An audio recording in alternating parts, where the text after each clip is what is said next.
बिस्मिल्लाहिर्रहमानिर्रहीम। अस्सलाम वालेकुम नाज़रीन इकराम, मैं हूं मखदूम शहाबुद्दीन और आप देख रहे हैं मेरा फेसबुक और यूट्यूब चैनल। उम्मीद करता हूं आप सब लोग बखैर आफियत होंगे और जहां भी होंगे अपने अहल खाना समेत खुश भी होंगे और महफूज भी।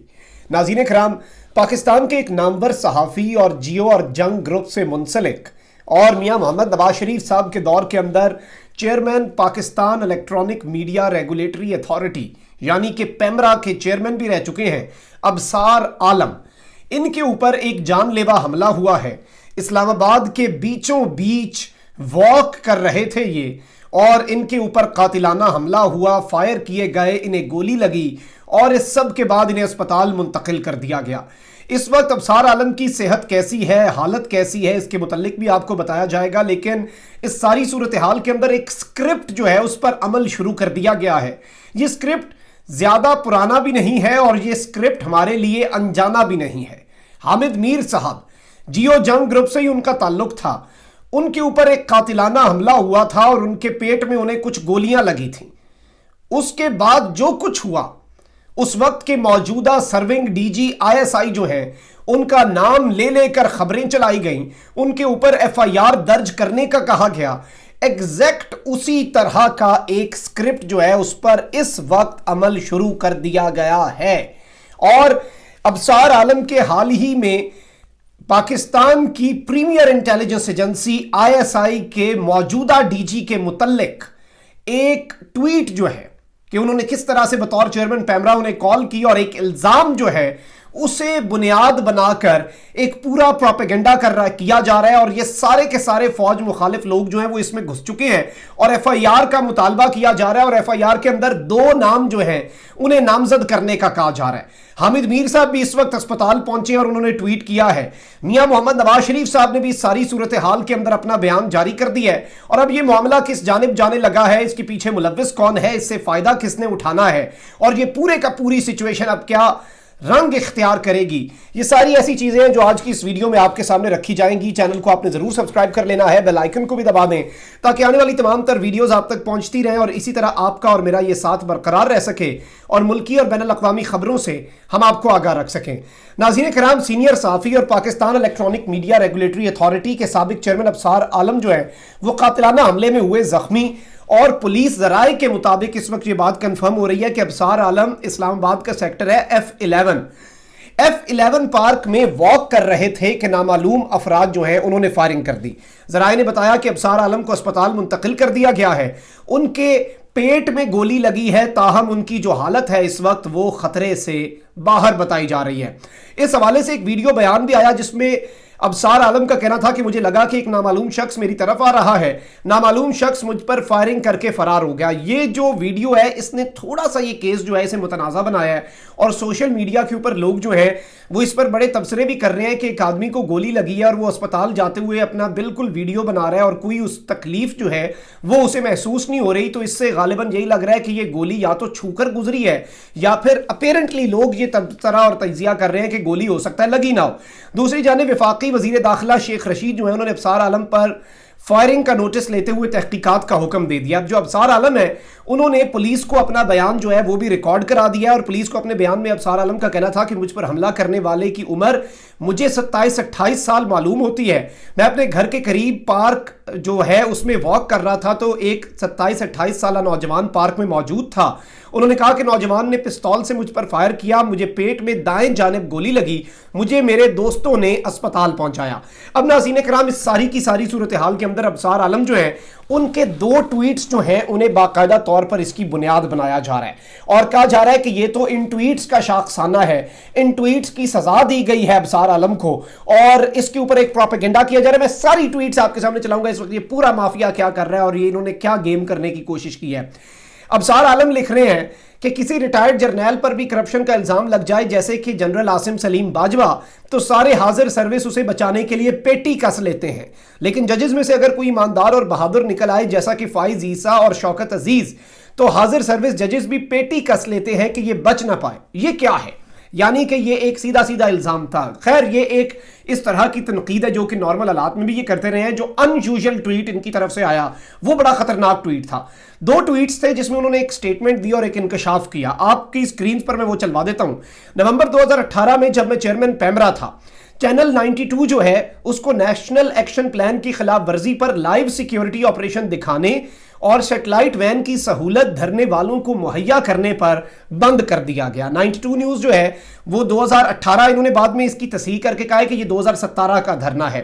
یہ پیچھے آپ تصویر دیکھ سکتے ہیں، یہ اسی دھرنے کی ہے جس میں علامہ خادم رضوی کا میں نے بھی انٹرویو کیا، اور میں پہلا میڈیا کا آدمی تھا جس نے علامہ صاحب کا اس وقت انٹرویو کیا تھا۔ یہ 17 کا ذکر ہے، انہوں نے بعد میں اس کی تصحیح کی۔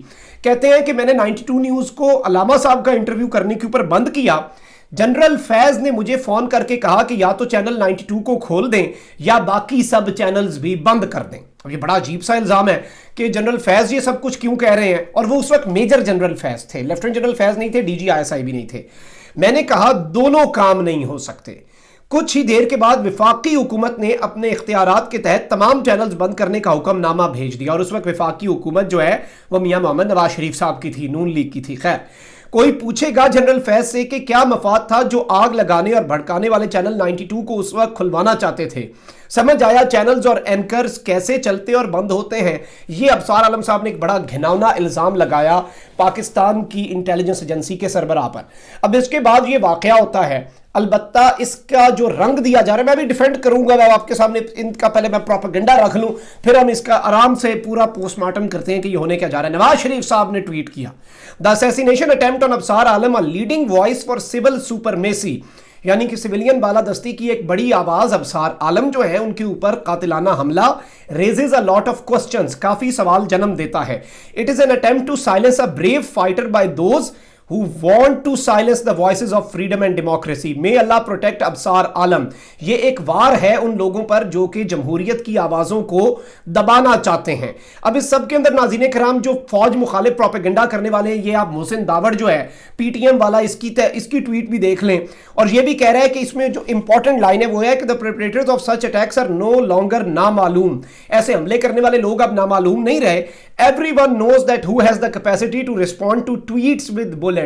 ہم سب کو پتا ہے کہ کس کے پاس یہ کیپیسٹی ہے کہ ٹویٹس کا جواب بلٹ سے دیا جائے، یہ محسن داوڑ کہہ رہا ہے۔ اور یہ ماروی سرمد جو ہے وہ یہ الزام لگا رہی ہے، آپ دیکھ سکتے ہیں، "general Faiz you have outdone yourself"۔ General Faiz پر الزام ہے۔ یہ طاہا صدیقی جو کہ پیرس میں پناہ لیے بیٹھا ہے، یہ اس نے 3 دفعہ ایک ہی بات لکھی اور کہہ رہا ہے کہ "nominate DG ISI general Faiz and army chief Bajwa for attempted assassination of Absar عالم"۔ یہ کہہ رہا ہے کہ انہیں نامزد کیا جائے اس مقدمے کے اندر۔ یہ پروپیگنڈا اس وقت شروع ہو چکا ہے۔ اب یہ حامد میر صاحب کا بھی ایک ایسا ہی کیس تھا، اب ذرا آپ ڈاٹس کنیکٹ کریں، وہ بھی وہاں پر پہنچے ہیں۔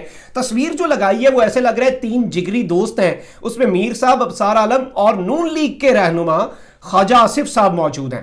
ابھی ابصار عالم سے ہاسپٹل میں ملاقات ہوئی، مجھے دیکھتے ہی ابصار نے کہا کہ گولی لگنے کے بعد سب سے پہلے تم یاد آئے، تم نے بھی کراچی میں گولیاں لگنے کے بعد دوستوں کو فون کیے تھے، میں نے بھی حملے کے بعد فون پر دوستوں کو بلا لیا۔ ابصار پرعزم دکھائی دیے، مارنے والے سے بچانے والا بڑا ہے۔ میر صاحب نے بھی اپنی لگنے والی گولیوں کا ذکر کر کے ٹریلر جو ہے وہ دے دیا ہے۔ اب ناظرین کرام 2-3 سوالات پیدا ہوتے ہیں۔ سب سے پہلے آپ نے بتانا ہے کہ خود آپ لوگوں نے فیصلہ کرنا ہے، میں ججمنٹ کوئی دینے نہیں آیا، میں سوالات آپ کے سامنے رکھنا چاہ رہا ہوں۔ اس حملے سے اس کا بینیفیشری کون ہے، اس کا فائدہ کسے ہوگا اور اس کا نقصان کسے ہوگا؟ PTI گورنمنٹ جو ہے وہ بلیم کی جائے گی for attack on freedom of expression, عالمی NGOز اس سب کے اوپر اب پھر سے بولنا شروع ہو جائیں گی، پاکستان کی جو لا انفورسنگ ایجنسیز ہیں ان کی امیج کو خراب کیا جائے گا، اور یہ کنٹینیوڈ کیمپین ہے اس کے تحت، یعنی پاکستان کے جو ادارے ہیں انہیں بدنام کیا جائے گا۔ انٹرنیشنل ہیومن رائٹس گروپ جو ہیں وہ ایک ہیوی کیمپین پاکستان کے خلاف لانچ کریں گے۔ India will use this incident and spin in its own favour, India اس معاملے کو اپنے فیور میں استعمال کرے گا۔ FATF کی لسٹ کے اندر، تو کیا یہ سارا کچھ جو ہے آپ کی ایجنسیاں جو ہیں وہ یہ سب نہیں اندازہ لگا سکتی؟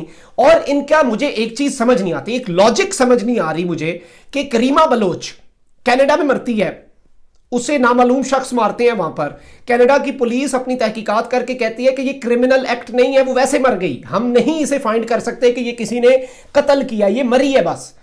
وہ ISI نے کر دیا، ISI کینیڈا جا کر اس طرح صفائی سے ان کے بقول ایک جرم کر سکتی ہے، ایک قتل کر سکتی ہے، لیکن اسلام آباد میں بیٹھ کر نہیں کر سکتی، اور ایسے لوگ بھیجتی ہے جو ایک گولی مارتے۔ تو یہ تھوڑا سا جو پورا معاملہ ہے یہ سمجھ سے تھوڑا سا ضرور بالاتر ہے، لیکن ہو سکتا ہے کہ یہ ISI نہیں، ان کے اور دشمنیاں ہیں ہزار طریقے۔ میں یہ نہیں کہہ رہا کہ کوئی ڈرامہ کیا ابصار عالم صاحب نے، لیکن کیا یہ بات غلط نہیں ہے کہ ایک آدمی کو گولی لگی नामालूम शख्स ने मारी और 1 सेकंड के अंदर आप जज भी बन गए, आपने फैसला भी दे दिया और आपने पाकिस्तान के इदारों को बदनाम भी कर दिया। ये कहां का इंसाफ है? ये कहां के एक वो जिसे आप कहते हैं कि बेंचमार्क, आप कहते हैं कि हर चीज का ट्रायल होना चाहिए, ये खुद इनकी मुनाफकत यहां हो गई है। और ये सिर्फ और सिर्फ इस पूरी सूरत हाल को अब फिर से अफवाज पाकिस्तान को बदनाम करने के लिए इस्तेमाल करेंगे, लेकिन हमने इस प्रोपेगेंडे का आलाकार नहीं बनना और इसे एक्सपोज करना है।